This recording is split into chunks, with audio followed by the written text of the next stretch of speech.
ప్రమాదవశాత్తు కరెంటు షాకుతో దుక్కిటెద్దు మృతి. సిద్దిపేట జిల్లా మద్దూరు మండలంలోని లద్నూరు గ్రామానికి చెందిన బేజాడి బాలమల్లు అనే రైతుకు 80,000 రూపాయల విలువ గల దుక్కిటెద్దు మృతి చెందిన సంఘటన సోమవారం చోటు చేసుకుంది. ఎద్దు యజమాని బాలమల్లు పూర్తి కథనం ప్రకారం సోమవారం ఉదయం ఎద్దులను మేత కోసం విడిచిపెట్టినట్లుగా తెలిపారు. ఎద్దు మేసుకుంటూ పొలాల్లో కంచె లేకుండా ప్రమాదకరంగా ఉన్న ట్రాన్స్ఫార్మర్ మెయిన్ కరెంటు తీగకు తగలడంతో ఎద్దు అక్కడికక్కడే మృతి చెందినట్లుగా బోరున విలపించారు.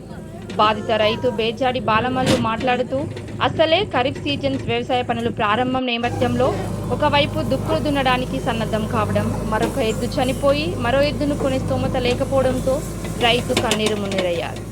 ప్రభుత్వం, విద్యుత్ శాఖ అధికారులు ఆర్థికంగా ఆదుకోవాలని బాధిత కుటుంబం వేడుకుంటోంది.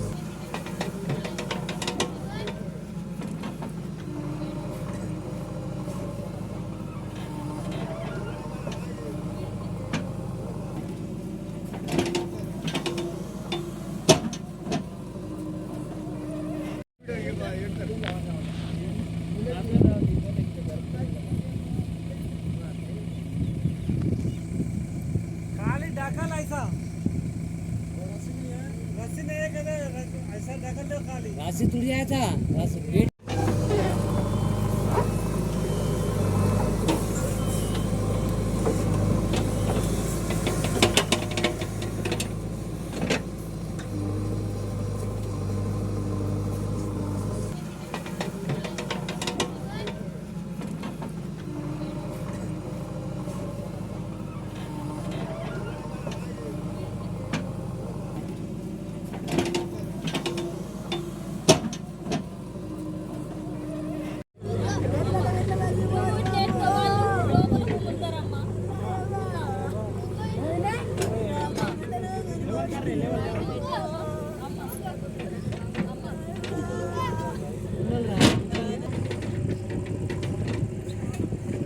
किराए उठोनी नागल ना जीवन उपायమే కరెంట్ షార్ట్ వల్ల ఆ ఈగలకు ఈ కాలమే ట్రాన్స్ఫార్మర్ నాకి నా ఎద్దు చచ్చిపోడు, నా సంసారమే కూలిపోయినట్టు.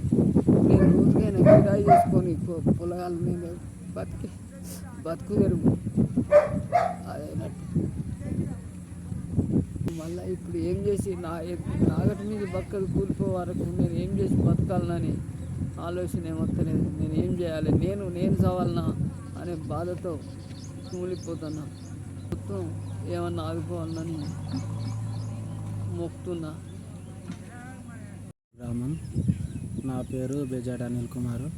మేము రోజు మాదిరిగానే ఈరోజు కూడా ఎడ్లను ఆవులను మేపుకుంటూ వస్తున్నాము. మేపుకుంటూ వస్తుంటే ట్రాన్స్ఫార్మర్ దగ్గరికి వెళ్ళి ఎద్దు కరెంట్ షాక్తో మృతి చెందడం జరిగింది. మేము దాంతోనే చాలా బ్రతికే వాళ్ళము.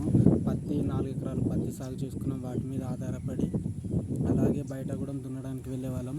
ఇప్పుడు ఆ ఎద్దు చనిపోవడంతో మాకు చాలా ఆర్థిక ఇబ్బందులు తలెత్తుతున్నాయి. ఏం చేయాలో అర్థం కావడం లేదు. ఆ ఎడ్లను 1,50,000 అడిగినా కూడా మేము ఇవ్వలేదు. అలాంటి ఎద్దులు ఈరోజు చనిపోవడంతో మాకు ఏం చేయాలో అర్థం కావడం లేదు. ఎలాగైనా దీనిపై గవర్నమెంట్ స్పందించి మాకు ఆర్థిక వృద్ధి కల్పించాలని కోరుకుంటున్నాను. కొన్ని హైట్ లేపాలని, అలాగే గవర్నమెంట్ కరెంట్ అధికారులందరినీ కోరుకోవడం